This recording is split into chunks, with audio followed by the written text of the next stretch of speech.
안녕하세요. 유어타임 성형외과 대표원장 성형외과 전문의 곽찬희입니다.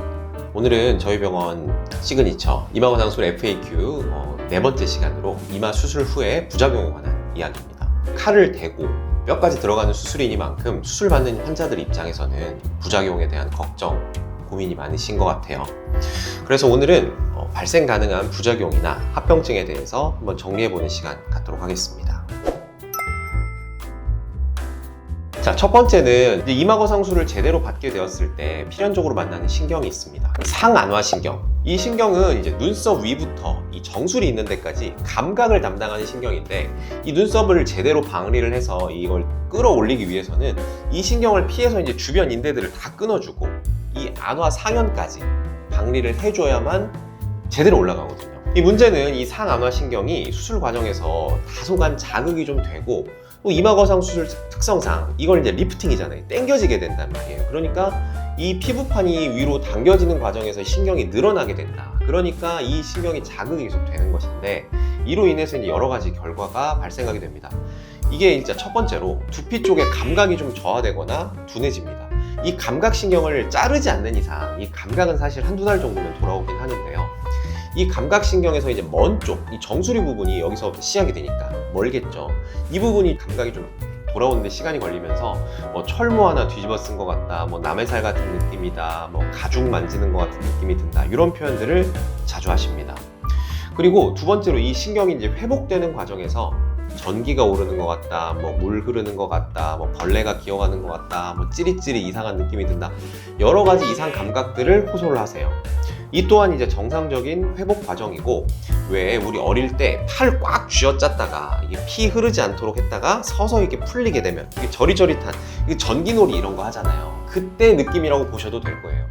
이게 이제 신경 회복 과정이고, 보통 한두 달 정도까지 나타나는 경우가 많습니다. 그리고 이제 세 번째로 눈썹부터 이 헤어라인까지, 이 이마 부분은 사실 감각 이상이 별로 없는데, 이 측두부, 이게 이제 한 일주일에서 2주일 정도까지 이런 과정을 거쳐서 회복이 되고, 마지막으로 정수리 부분이 한두 달 정도 걸쳐서 회복이 됩니다. 그리고 이제 네 번째로 이 신경 자극으로 인해서 수술 후에 하루 이틀 정도가 제일 심합니다. 그때 메스가 없고 좀 부역감이 들 수가 있어요. 부역감이 안 오시는 분들도 있는데, 이는 이제 환자분들마다 좀 다를 수 있는 것 같고요. 10명 수술하면 대여섯 명 정도는 메스가 없고 토할 것 같은 느낌이 좀 심했어요, 이런 얘기들을 하시는데, 이 부역감은 첫날이 가장 심하고, 정말 심하신 분들도 둘째 날 지나가면서부터는 드라마틱하게 좋아지는 경우들이 많습니다. 그리고 마지막으로 이제 이 신경 자극 때문에 두통이 발생을 할 수가 있어요. 이것도 마찬가지로 처음 하루 이틀 정도가 제일 심한데, 이후에는 확 좋아지는 경우가 대부분입니다. 그리고 이제 두 번째로 이 상안화신경 외에 다른 부작용이라면, 이제 수술이라면 어쩔 수 없이 따라오는 멍이나 붓기에 문제가 있을 수 있다고 생각합니다. 이게 수술이라면 당연히 따라오는 문제인데요.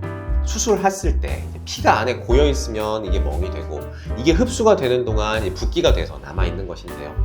근본적으로 멍이나 붓기가 적으려면 수술할 때 애초에 피가 적게 나는 게 제일 좋습니다. 그래서 혈관을 잘 살려서 피가 나지 않게 하는 게 제일 중요하다. 애초에 피가 안 나면 고일 것도 없겠죠. 그래서 이제 제가 설명할 때 이마거 상술을 하면서 대표적으로 이 박리 과정에서 꼭 만나게 되는, 이쪽에서 만나게 되는 이 센티널 베인이라는 게 있어요.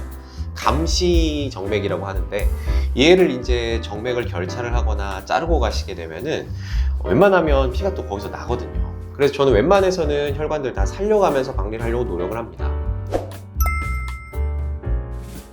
그 다음에 이제 세 번째 부작용이랄까, 이 부작용은 아닌데 사실 어찌 보면 당연한 것인데요. 헤어라인이 올라간다는 문제가 있어요. 이제 눈썹과 눈꺼풀, 이 부분이 이제 올라가려면 사실 이 부분만 올라가고 이 끝단이 가만히 있다는 것도 사실 이상한 것이잖아요. 얘가 올라가는 만큼 헤어라인이 올라가는 게 맞겠죠. 만약 올라가는 게 아니라면 여기를 잘라줘야 될 것이고, 그게 이제 이마 축소 거상의 개념인데, 너무 이마가 넓어질 것 같은 분은 이마 축소 거상을 같이 설명을 드리죠. 그 다음 네 번째로는 운동신경 문제라던가 탈모, 이런 것들도 문제가 된다고 얘기하시는 분들이 있는데요. 이마거 상술을 하고 나서 마비가 와서 이마 눈썹이 안 움직인다, 머리가 빠져서 다시 안 날 수 있다, 있다 뭐 이런 얘기들이 존재합니다. 근데 이제 운동신경이나 뭐 큰 혈관 같은 이런 중요 구조물들이 이쪽으로 이렇게 지나가는데요. 이런 혈관이나 신경 구조물들이 얕은 층에 있다는 거예요. 그러니까 근육층 위쪽에 있습니다. 그래서 우리가 수술할 적에 안전한 깊은 층을 통해서 박리를 한다면은 크게 위험한 것은 아니다 이렇게 설명을 드려요. 그리고 깊은 층을 통해서 들어가게 되면 혈관 높이 때문에 피도 거의 안 나요. 모발 관련 합병증의 경우에도 마찬가지입니다.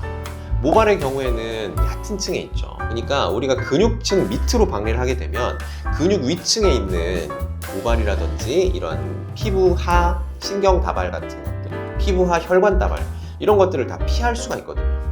얕은 층에서 이걸 이제 전기 소작기를 이용해서 많이 피나는 걸 뭐 지혈을 한다든지 이렇게 해가지고 모낭이 영구적 손상이 오면 탈모가 올 수도 있어요.